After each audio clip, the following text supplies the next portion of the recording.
coming back from injury. You got DeAndre Hopkins. You got Larry Fitzgerald. You got Andy Isabella. You got Christian Kirk. And there's another guy I'm forgetting. Keyshawn Johnson. Yeah, that's already 5 guys, not including Keyshawn Johnson. And then you got Kenyon Drake. You got Chase Edmonds. Then you draft, Benjamin. And then you fortify your offensive line by getting Jones, who could come in and play right tackle because Humphrey's just turning it around. I would have liked them to get a backup center because A.Q. Shipley's only going to be around for so much longer. But that offensive line played great last year for the most part. I mean, Murray, I think Pro Football Focus said most of the sacks actually weren't even attributed to the offensive line. It was attributed to Murray and his mistakes. But for a dude who had a pretty good rookie year, you give him that in a second year, and you give him all these weapons, and you give his defense some firepower. You already have Patrick Peterson. Robert Alford was hurt. Byron Murphy, the rookie, coming into his second year out of Washington, good pick. The safeties look like they're going to be all right. And then they fortify their linebacker, their front seven. Yeah, Arizona might surprise a lot of people. The South is kind of tough too. I think it's got to be between Tampa. Yeah, Atlanta did okay as well. I would say it's between Tampa and New Orleans. Yeah, the only problem with New Orleans is they only had 4 picks. But still. But yeah, their first 2 picks were knock it out of the park, Ruiz and Bond. And they need a true edge rusher outside of Davenport. So if you look at their defense, But getting worse, Antoine Winfield Jr., I feel like that's pretty good 2 first picks. Raymond Calais is a guy we saw at the PA Bowl who's kind of a sleeper, fast. He's a burner. Wait, in the final rounds, that's what kind of he'll probably give them some kick returning too. Where did Winfield go again? Winfield Jr. go? Tampa. Oh shit, he did go to Tampa. Yeah. Which they needed a safety and they got Wirfs. They needed a DB, period. Yeah. They got Wirfs. Didn't they draft Keyshawn Vaughn too? I'm not sure. I'm not on their page anymore. Just left. But yeah, like the Bucks kind of set themselves up. I mean, in terms of like a foundation, yeah, you probably got to say it's the Panthers just because like of how they build their team. But probably in terms of value, it's probably the Saints. But in terms of like contributing this year, it's probably the Buccaneers. Like the best players, I think, are going to be Wirfs and Antoine. Yeah, Antoine. Yeah. Wirfs, Antoine. I'm telling you, the kid from UL Louisiana, he's going to surprise some people. So, yeah, I kind of got to give it to the Bucks. And then we move to the East. Have the Cowboys. I'd probably say won that. I'm interested to see what happens with Hurts in Philly. Yeah, I hope they don't use him as a running back. That's trash. And he should openly be against that to an extent. Yeah, I mean, I don't really like what Philly did. I mean, other than Davion Taylor. Then they traded. And Prince Wanugo in the 6th round. Yeah.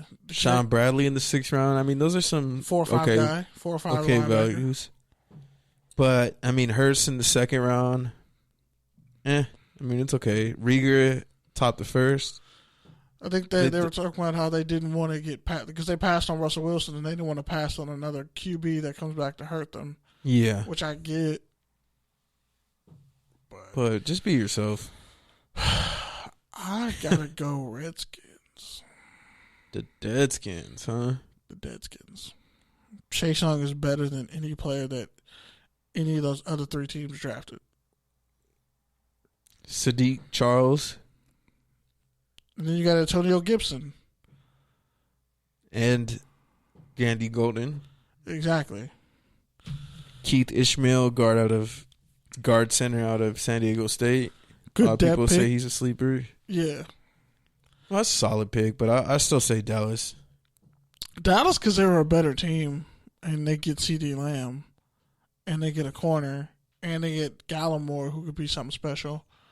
But even Reggie Robinson was a lot of corner people were higher on. Yeah. Bradley and I think it's close between Dallas and Washington, but I have to give it to Washington because Chase Young is that damn good. And then you put him with Montez Sweat and Ryan Kerrigan is there. And then you throw in the fact that they have Landon Collins at safety. You throw in the fact that they have Antonio Gibson, Terry McLaurin, Gandy Golden. That's a young nucleus right there. I think Dallas has no more excuses. Yeah, they honestly. don't. Because they reloaded. Yeah, they're loaded again. But Washington, like, you can see the blueprint of their team now. Yeah, no, I mean, I get it. I see what you're saying, but I still go with Dallas just in terms of getting the best players that, like, throughout the draft. Yeah, they got the best value overall. Yeah, just throughout. But because, like, Washington got Chase Young, and then last year they got Haskins, and then they pretty much got a steal in McLaurin.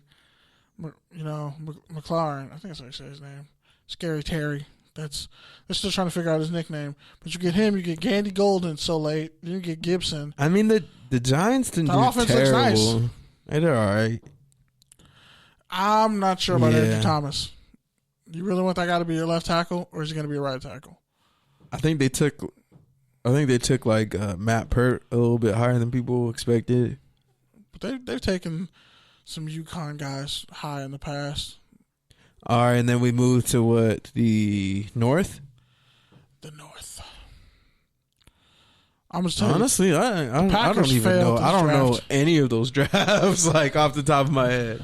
I know nobody likes Green Bay's because of Love and really the whole thing there. Like, they drafted for like 5 years from now, which is kind of shitty. And the Bears took another fucking tight end. Like, they don't already have 11. They have 27. They literally have they're literally starting a rugby team with all those fucking tight ends. Fun fact, I'm also a Bears tight end. I'm just on their practice squad. Yeah, you're probably a jumbo tight end. Jumbo tight end / long snapper, yeah.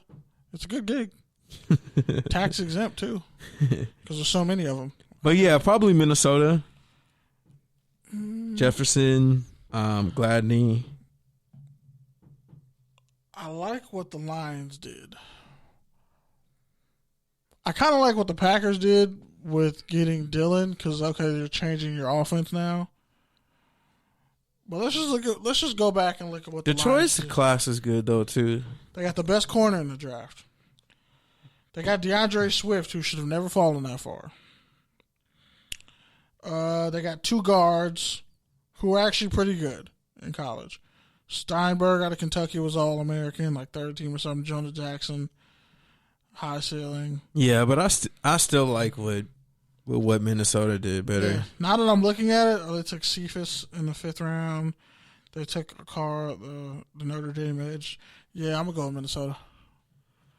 All right, so final notes on the draft. I know it was the highest watched ever.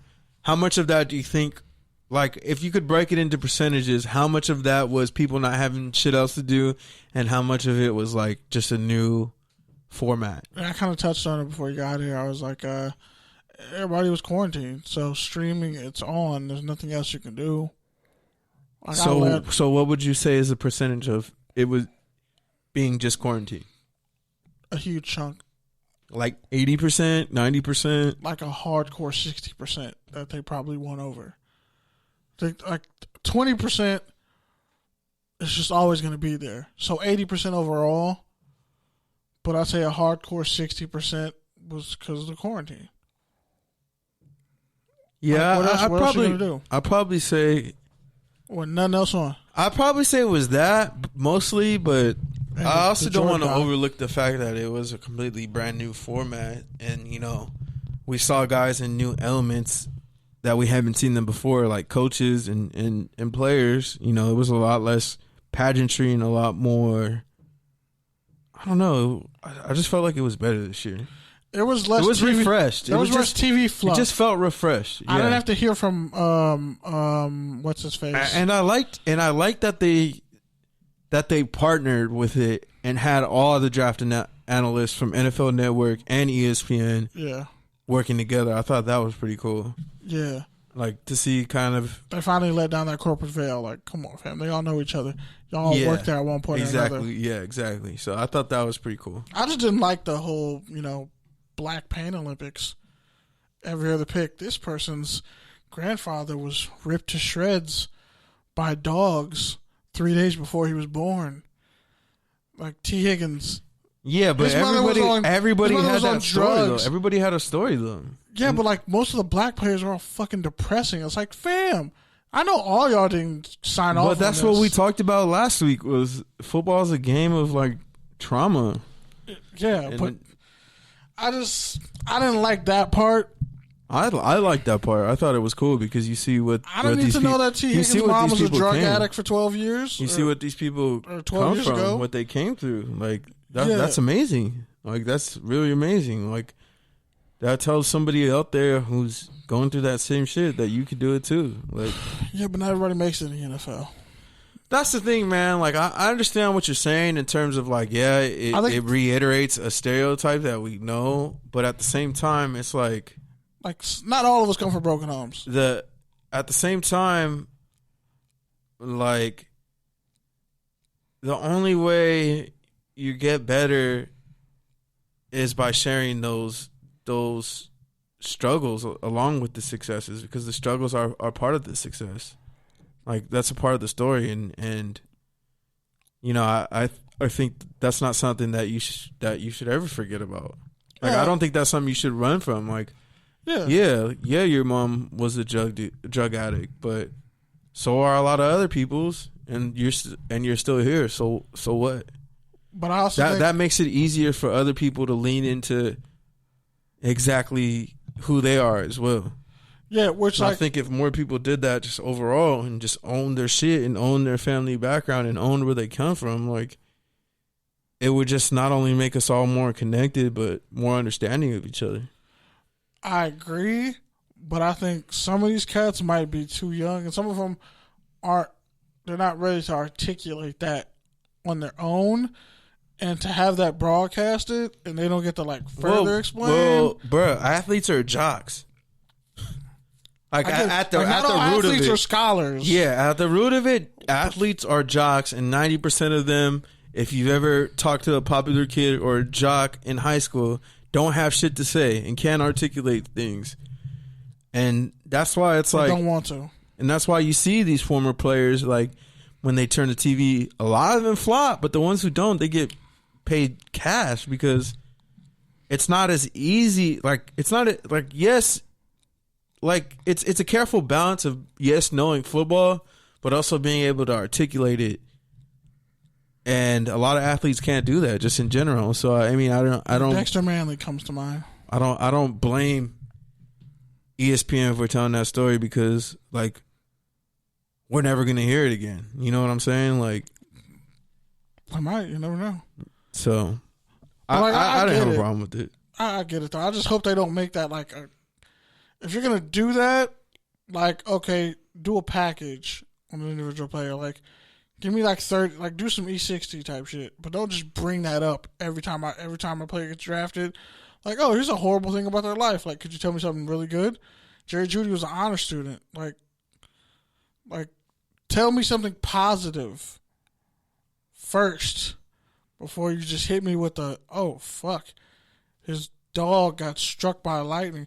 Now I think it was the Penn State edge rusher, Gross Matus. Yeah, his was sad because like his fucking. It was like his dad died and then his brother got struck by lightning. Yeah, his dad died saving him from a drowning accident, and his brother gets struck by lightning in the middle of a soccer game. Like I was like, shit, I want to hear more about that. Like the tattoos, like fam, you need like an hour special on that, because that was some heavy shit. And I think when you drop so much heavy shit on people.